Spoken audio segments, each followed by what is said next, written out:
Hola, ¿qué tal están? Bienvenidos a una nueva edición de Objetivo Directo, el programa de debate y tertulia de The Objective. Me acompañan para analizar toda la actualidad Enrique Recio, Carlos Dávila y Laura Fábregas. Bienvenidos. La borrasca Leonardo no da tregua. El presidente del gobierno, Pedro Sánchez, ha viajado este viernes a Andalucía para visitar las zonas más afectadas por el temporal. A estas horas sabemos que hay ya un muerto, que es una mujer que cayó al río, y más de 7.000 desalojados. El presidente de la Junta de Andalucía, Juanma Moreno, ha avisado de que lo peor todavía está por pasar y que los ciudadanos deben estar muy atentos a las alertas que manden cada día. Además, ha informado que la situación en los próximos días, sobre todo el sábado, puede empeorar. Quiero que escuchemos las palabras del presidente autonómico. Pues es preocupante, lamentablemente es preocupante porque las informaciones que nos van llegando por parte de AEMET, que es la agencia en la que nosotros soportamos nuestras estrategias de emergencia, a través de sus previsiones nos alertan de que el sábado puede incrementarse las lluvias. Por tanto, si se incrementa la lluvia el sábado, si el lunes, como parece, puede venir un nuevo frente que llegue a Andalucía, pues estaríamos hablando de unas circunstancias muy difíciles en muchos rincones de Andalucía. Bien, Carlos, ¿qué opinas de lo acontecido? La verdad es que este hombre, desde la tragedia de los trenes y de los de ahora, lo que está sucediendo con las lluvias, está envejeciendo en 10 días como yo no había visto nada. Es decir, está envejeciendo, en la propia televisión se ve. Estamos en el epicentro de una gran tragedia, de una gran tragedia que no sabemos exactamente, lo decía, lo reconocía el presidente, que lo está haciendo muy bien, el presidente de Andalucía, de una gran tragedia que no sabemos ni siquiera cuándo va a terminar. Otras veces la AEMET nos da alguna pista, nos dice tranquilos que dentro de 3 días va a haber una situación de calma. Pues no. Es que yo lo que no recuerdo, y tengo muchos años, lo que no recuerdo es una serie sucesiva de borrascas como esta, y más que fueran centrándose en Andalucía. Se expandían por toda España, pero en Andalucía tan concretamente no ha habido, había más por Levante, etcétera, etcétera. Por tanto, en esta situación lo único que cabe hacer es tratar de aminorar los efectos de la borrasca. Efectos de la borrasca que lo estamos viendo en televisión con todas las declaraciones. La gente se está teniendo que marchar de sus casas, está abandonando sus propios domicilios y está perdiendo sus enseres. Estamos ante una tragedia que yo, desde luego, no se favorece con que vaya el presidente ahí, vaya a una reunión, se reúne con 4 o 5 y lo trata de arreglar. Esto necesita la declaración de emergencia nacional y que todos arrimemos el hombro. No, fíjate que yo creo que quizás de la dana que se produjo en Valencia hemos extraído alguna lección, y es verdad que ahora tengo la sensación que los poderes públicos autonómicos intentan reaccionar a tiempo, a veces incluso hiperreaccionan, de forma muy diferente. A veces incluso mandando alertas que luego no se cumplen, o sea, siempre es un equilibrio difícil, pero es cierto que por lo que se está viendo es que el presidente Bonilla pues está ahí, está intentando facilitar, está intentando dando la información, está intentando pues que la gente no tome riesgos, y es verdad que desgraciadamente muchas veces pues pasa que el riesgo cero no existe y que se producen muertes por el temporal, porque al fin y al cabo el temporal es incontrolable. El ser humano controla muchas cosas, pero la naturaleza y sus inclemencias pues a veces son devastadoras. Sí, como decía Laura, es verdad que ahora, después de todo lo que sucedió con la Dana, se hace una labor más de prevención, ¿no? Digamos que se actúa antes de que pueda pasar algo más grave, y por ejemplo esta mañana la Guardia Civil había encontrado el cadáver de esta mujer que llevaban 2 días buscándola, o sea que al menos no se tiene que contar con tantas víctimas mortales, porque sí que hay un trabajo ahí previo importante. Pero hay que seguir... Sí, Carlos. Si me permites, yo quería decir una cosa. El público en general, es decir, nosotros, incluidos los periodistas, por supuesto, querríamos que nos explicara la AEMET, que nos explicaran los científicos qué está sucediendo. ¿Qué está sucediendo? ¿Por qué esta vorágine de borrascas se esté planteando de esta forma tan agresiva y además tan pertinente y tan sucesiva? Porque yo por lo menos no he escuchado ninguna explicación que me pueda convencer desde el punto de vista científico o técnico. Es decir, es que termina esta borrasca este sábado y allá los científicos, los meteorólogos te dibujan otra que viene, que dicen además que es más potente. Es decir, no sabemos nada. Enero y febrero nunca había sido de lo que dicen todo el mundo, de lo que dicen los antiguos, nuestros abuelos. Yo no le he oído decir nunca que eran meses de lluvia pertinaz, todo lo contrario. Eran meses de sol con frío, con nieve, pero nunca de esto. Y entonces yo sí que querría que me explicaran esto, pero a lo mejor comprendo que desde un punto de técnico y científico es imposible porque no están los datos, ¿no? Es que solamente me quiero decir una cosa, es que los americanos habían dicho que este mes de enero y febrero era seco y cálido. Sí. Al principio lo dijeron, sí. Bueno, hay que, además de todo lo que hemos dicho, también lo habéis adelantado vosotros, hay que tener cuidado porque viene una nueva borrasca a partir del lunes, que también lo ha avisado el presidente Juanma Moreno, y habrá que estar atento a todo lo que pasa. Como he dicho anteriormente, el presidente del gobierno Pedro Sánchez se ha desplazado a Andalucía y ha sobrevolado en helicóptero las zonas más afectadas. Ha avisado a los ciudadanos y les ha pedido que tengan cuidado, que tengan paciencia y, bueno, quiero que lo escuchemos directamente de la boca del presidente del gobierno. Vienen días complejos porque entra un nuevo frente, otra borrasca en el día de mañana. Estamos sufriendo una meteorología muy adversa, muy peligrosa, muy delicada, y por eso yo solamente quiero hacer dos llamamientos: uno, a la calma; dos, a la prudencia, y si me permiten, a que todos los ciudadanos y ciudadanas se informen a través de los servicios de emergencia. Es muy importante el ser prudentes, el llamamiento a la calma. La calma que se la digan a las 10.000 personas que están fuera de su casa, ¿eh? Porque ya hay 10.000 en las 4 provincias, en Jaén, en Huelva, en Sevilla, en Córdoba. En Córdoba están a punto de desalojar Córdoba, ¿eh? Córdoba, el río, está en los niveles más altos que se recuerdan. Es decir, calma sí, tranquilidad también, escuchar a las autoridades técnicas también, pero ¿qué hacemos? ¿Qué hacemos en esta situación? Por ejemplo, si llegara a desalojar toda una capital de provincia, ¿está España preparada para esa situación? Pues yo no lo sé. ¿Y qué podrían hacer al respecto para evitar que se diesen esos desalojamientos que estamos viendo ahora mismo? La verdad es que cuando están diciendo que las presas están evacuando agua y todo eso, claro, pero el agua que evacúan llega a los ríos. No se van al mar directamente, llegan a los ríos y por tanto los ríos sobrepasan su nivel. Y por eso digo que, por ejemplo, en Córdoba, donde el río pasa exactamente por el centro, están teniendo mucho cuidado. Cuando el río llega justo al final del arco, la gente está diciendo, aquí nos puede pasar cualquier cosa. La calma, muy bien, pero la parte de calma, ¿qué tienen previsto las autoridades si sucede algo como esto? Bueno, seguiremos trayendo más actualizaciones sobre la borrasca actual y la que vendrá. Por otro lado, quiero que hablemos de Zapatero. El expresidente del gobierno, José Luis Rodríguez Zapatero, ha viajado este viernes a Caracas para reunirse con la presidenta en funciones, vamos a decir, Delcy Rodríguez. Creo que han dicho que era para una especie de acto, pero ha sorprendido que fuese un viaje de tanta urgencia y que al principio se había llevado con un poco de secretismo, ¿no, Carlos? Ahora dicen que es un acto a favor de la amnistía. Eso es. Es decir, vas a un acto con la amnistía en que te reúnes con el verdugo, porque ella era cómplice del verdugo Maduro. No lo entiendo bien. Y va en representación de qué, va en representación de sí mismo, va en representación de sus negocios que están absolutamente contrastados en ese país. No lo sé. Yo lo que creo es que aquí sería muy importante que explicara a qué va, porque él dijo que en semanas diría lo que está pasando. Pero yo, de luego, a mí no me tranquiliza nada que este individuo, que tiene, como decía hace unos días, su propio cómplice, huele a cárcel absolutamente. No lo entiendo. Sí, pues no sabemos bien a qué ha ido, como bien dice. Ha dicho que, bueno, que había hecho una labor de mediación, ¿no?, entre los presos políticos y sus familias, y que abogaba por ese cambio, pero bueno, está por ver.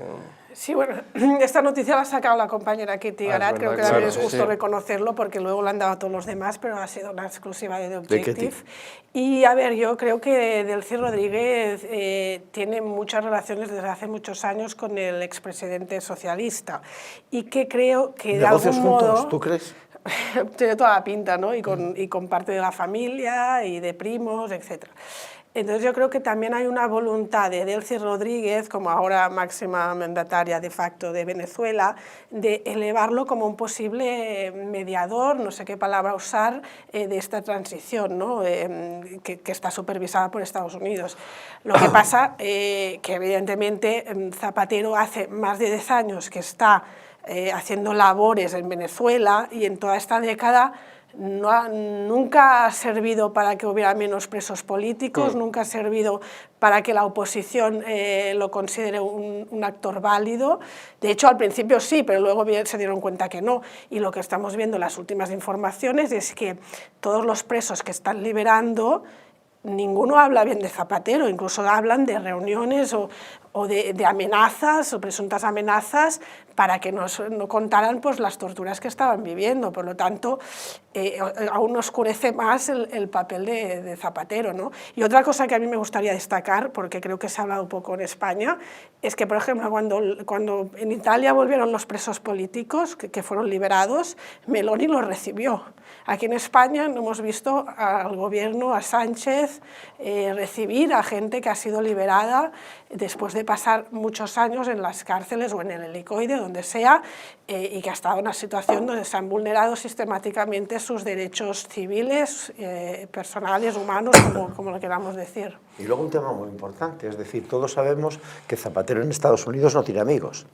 Más bien la inquina de la administración Trump es absoluta hacia la persona. Yo lo pregunto de buenas maneras. ¿El señor Zapatero cuenta con el aval de Estados Unidos para ir allí a hacer el papel que decía hace un momentito Laura, como de mediador o de influencer, como queremos llamarlo? ¿Cuenta con ese aval? ¿Cuenta con la garantía de que él es un hombre que tiene suficiente jerarquía como para ir allí a no se sabe qué? ¿O es que Zapatero, alguno de nosotros puede creer que Zapatero va a ir a explicar cómo se puede hacer una transición? En España él no la hizo, desde luego. ¿Cómo se explica las transiciones? ¿Y qué va a hablar con Delcy, con la que tuvo no solamente negocios, sino sospechas de ilegalidad, por ejemplo, con el avión que vino aquí en un cierto momento? O sea, no se entiende, yo no lo entiendo y por lo menos yo querría saber, me imagino que en un cierto momento Trump, que no se calla nunca, nos dirá qué hace este sujeto allí.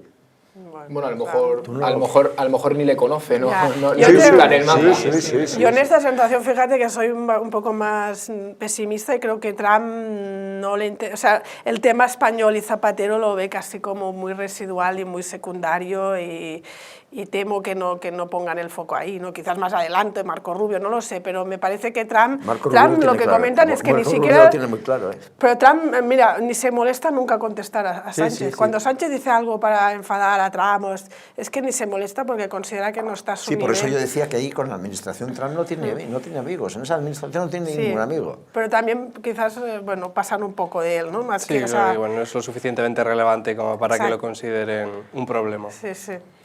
Bueno, Carlos, yo quería también recoger un poco de lo que hablamos en el anterior programa. ¿Te acuerdas de lo de Elon Musk, que criticaba, el dueño de Telegram también criticaba al gobierno? Pues ahora mismo en The Objective acabamos de sacar que Musk ha cargado de nuevo duramente contra el gobierno, en este caso contra Yolanda Díaz, y ha dicho, cito textualmente, que están matando a España. ¿Esto hacia dónde va? ¿Cuánto va a durar? Y yo qué sé, ¿qué va a venir ahora, Carlos? Esto va a durar mucho, es decir... Antes, enfrentarte contra las multinacionales, históricamente, enfrentarte contra las multinacionales tenía sus consecuencias. Y en estos casos, enfrentarte contra las tecnológicas también va a tener sus consecuencias. Por tanto, yo no creo que esto se vaya a terminar en 15 días, ni mucho menos, porque la animadversión que están cogiendo todas estas multinacionales contra Sánchez es grandiosa. Y lo más probable es que continúe en los próximos días. ¿Qué va a pasar? Pues que esto, desde un punto de vista técnico, a los españoles, a todos los españoles que trabajamos sobre estos temas, nos influye directamente. Y yo creo que habrá, en un cierto momento, habrá alguna especie de medida que nos perjudique mucho más directamente. Por tanto, el adalid de toda esta izquierda internacional, que él se cree que enfrentarse con esta gente le convierte en un líder mundial, está muy equivocado. Él no sabe con quién se le está jugando los cuartos. Yo sería prudente de cómo termina todo este cruce de declaraciones, porque a Sánchez es verdad que anunció que quería prohibir las redes sociales a los menores de 16 años, pero vamos a ver si es solo un globo sonda, si es simplemente se ha sacado la chistera esto para que no se hable de todos los otros problemas que tiene sobre la mesa el gobierno, o si efectivamente se acaba traduciendo en alguna medida concreta. O sea, yo en eso sería prudente porque hemos visto 1000 veces a Sánchez anunciar cosas que luego nunca se materializan. Que no se puede hacer. Entonces, bueno, y ver esto en primer lugar. Y después también yo creo que bueno, Yolanda Díaz debe estar muy contenta porque Yolanda Díaz y Sumar tienen una lucha con Podemos que van separados y hasta ahora quien estaba capitalizando el enfado de Musk era Irene Montero y Podemos, perdón. Entonces, bueno, ahora también digamos que Musk ha arremetido contra Yolanda Díaz y Sumar y bueno, y que quieras o no, inevitablemente te ponen el foco y una parte pues, del electorado muy de izquierdas cierra filas con su líder, ¿no? ante estos ataques o como lo quieras llamar, ¿no? Pero yo creo que también aquí hay una estrategia de buscar que Musk acabe diciendo algo, ¿no? Y acabe señalándoles y acabe pues, poniéndoles en el foco, que al fin y al cabo mejor para un político estar en el foco que pasar inadvertido. Pero fíjate, la contradicción es un minuto, ni siquiera un minuto. La contradicción del propio Sánchez, es decir, la emprende contra Musk, la emprende con TikTok, la emprende contra quien quiera y lo escribe en TikTok. Y en la propia plataforma, es decir, era lo que decía Marcuse antiguamente, decía, vete contra la sociedad de consumo, pero no te impliques en ella. O sea, una cosa divertida.